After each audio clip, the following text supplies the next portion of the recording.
Pengertian pencarian loyalitas pelanggan. Loyalitas pelanggan merupakan kondisi di mana pelanggan atau konsumen secara teratur atau tetap melakukan pembelian pada suatu bisnis. Hal ini karena loyalitas konsumen dapat memberikan informasi dan tolak ukur bagi seorang pebisnis dalam memprediksi penjualan dan pembelian yang tetap. Oleh karena itu, tidak heran jika para pebisnis melakukan berbagai cara untuk menarik pelanggan tetap.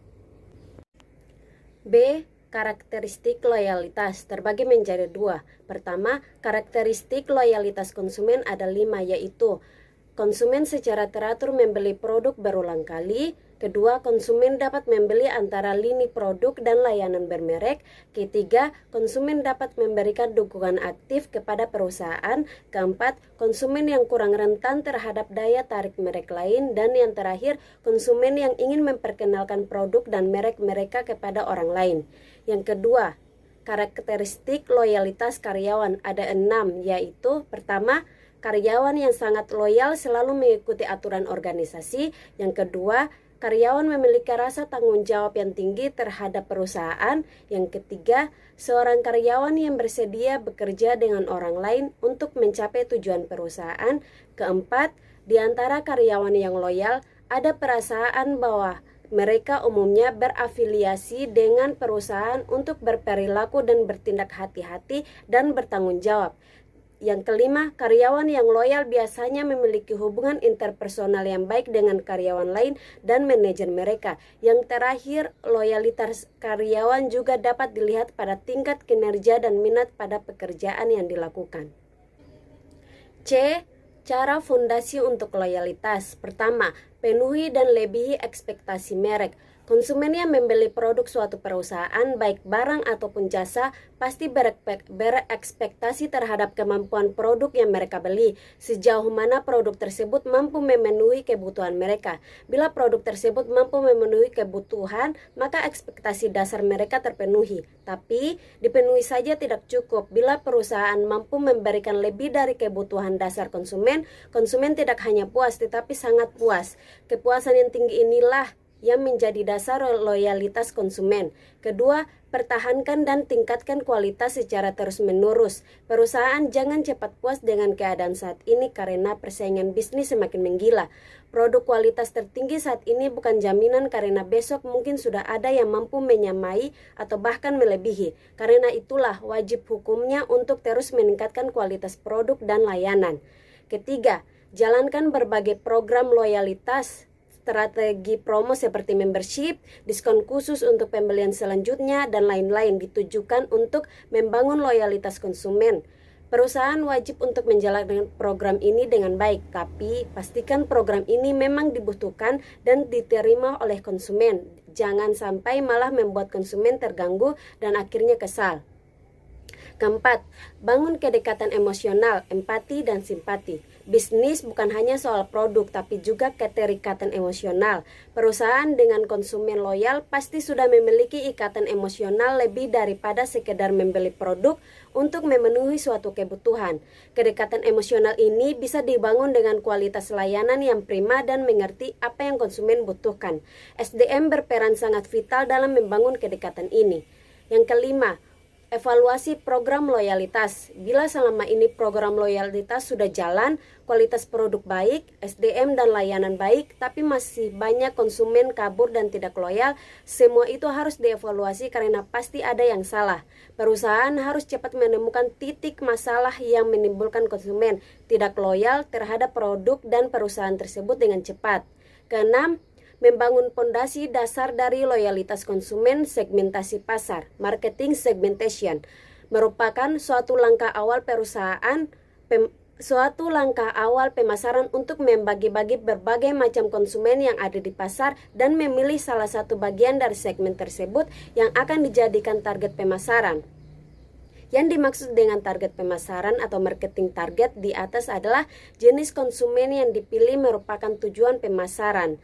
Ketujuh, prosedur dan proses segmentasi pasar. Ada 3 tahap yang harus dilakukan dalam segmentasi pasar menurut Kotler, yaitu pertama, Survei stage merupakan tahap melakukan eksplorasi baik melalui focus group discussion atau dengan wawancara terhadap beberapa kelompok konsumen untuk memperoleh keterangan mengenai motivasi, sikap, dan perilaku konsumen. Kedua, analisis stage merupakan tahap analisis terhadap informasi yang telah diperoleh melalui survei. Analisis dapat dilakukan dengan menerapkan analisis faktor untuk menelaah variabel-variabel mana yang berkolerasi tinggi, kemudian menerapkan analisis cluster untuk menciptakan atau mengetahui kelompok-kelompok pasar yang secara signifikan memiliki perbedaan karakteristik.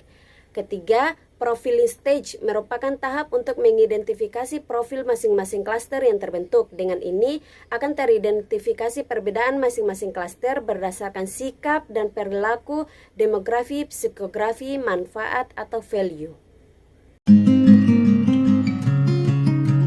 Assalamualaikum warahmatullahi wabarakatuh. Nama saya Cut Melisa Widianti, NPM 1940 10168.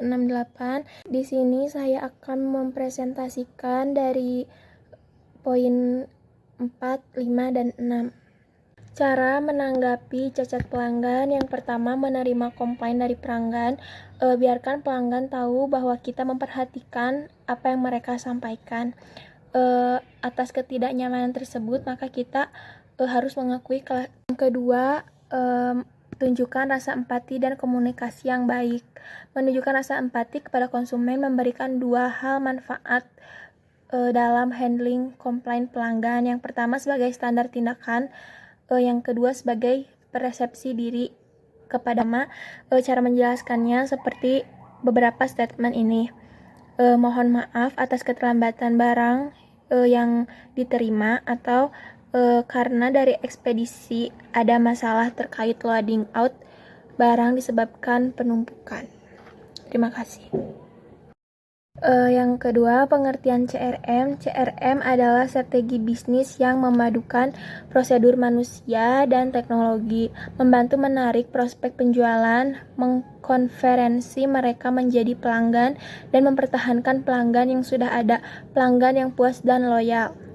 Tujuan dari CRM adalah untuk mengetahui sebanyak mungkin tentang bagaimana kebutuhan dan perilaku pelanggan untuk selanjutnya memberikan sebuah pelayanan yang optimal dan mempertahankan hubungan yang sudah ada.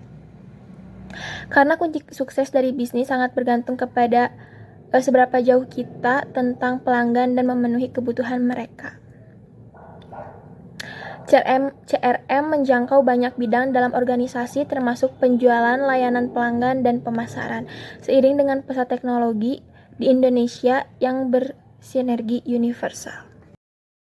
Ciri-ciri CRM di sini adalah fitur berorientasi berlangganan dengan respon layanan berdasarkan masukan pelanggan, satu ke satu solusi untuk kebutuhan pelanggan, komunikasi online langsung dengan pelanggan, dan customer service center yang dimaksudkan untuk membantu pelanggan memecahkan masalah mereka.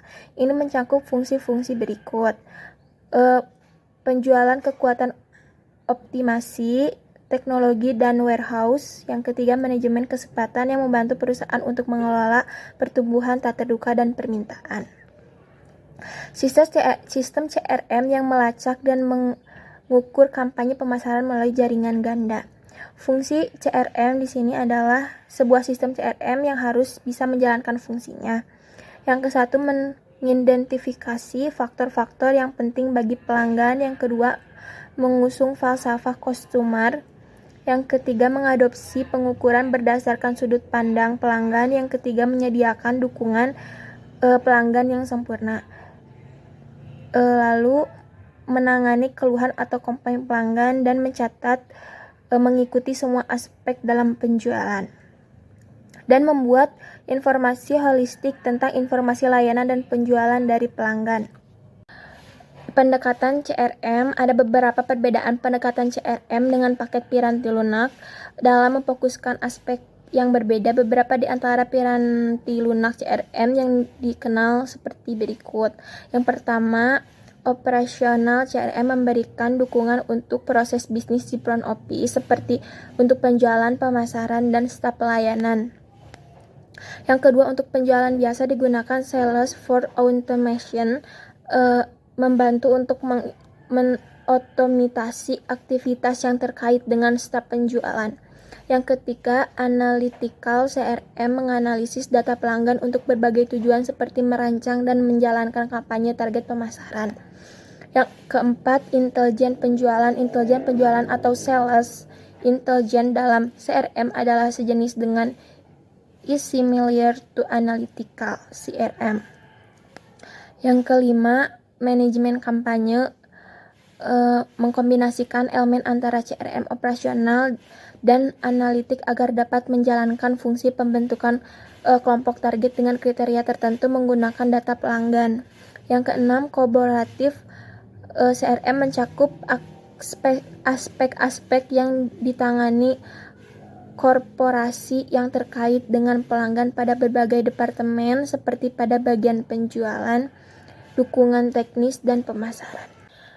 Manfaat CRM. Adapun manfaat yang menggunakan CRM yaitu jumlah konsumen yang tak akan bertambah karena tujuan utama dari CRM selain mencari konsumen berarti di samping tetap memelihara tingkat kepuasan konsumen yang sudah ada. Yang kedua, mengetahui tingkat kepemilikan perusahaan pada konsumen yaitu dengan mengetahui kebutuhan konsumen. Yang ketiga, mengetahui kebutuhan konsumen pada masa yang akan datang yaitu melalui hasil transaksi yang sudah dilakukan dan dari hasil analisis data-data transaksi yang sudah terkumpul. Yang keempat, mengetahui ketidaknormalan pada setiap aktivitas transaksi yaitu mengetahui tindak kriminal seperti penipuan dan lainnya. Terima kasih, sekian video presentasi saya. Mohon maaf bila ada kesalahan. Wabillahi taufiq wal hidayah. Wassalamualaikum warahmatullahi wabarakatuh.